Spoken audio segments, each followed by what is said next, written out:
माहे रमजान यूं आ गया, बन के रहमत ये फिर छा गया। कैसे तुझसे करूं सामना, गिर रहा हूँ जरा थामना। तेरी रहमत का है आसरा, मुश्किलों का हमें खौफ क्या। तू सरापा अता ही अता, कौन है मेरा तेरे सिवा।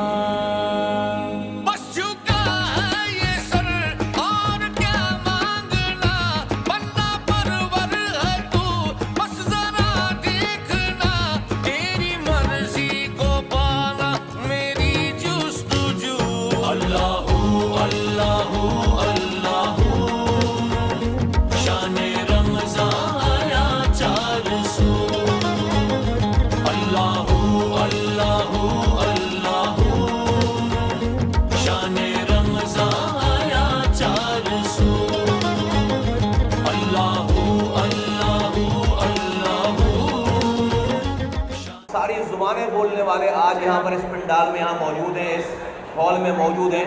मैं इस पाक सरजमीन पार्टी की दावत इफ्तार पर, हमारी रिक्वेस्ट पर आप तमाम शुरका जो आज यहाँ पर आए, मैं उनका दिल की गहराइयों से, अपनी जानिब से, पार्टी की तमाम क़यादत की जानिब से, मैं तमाम अपने हैदराबाद के एक कारकुन की जानिब से मैं आपका दिल की गहराइयों से शुक्रिया अदा करता हूँ।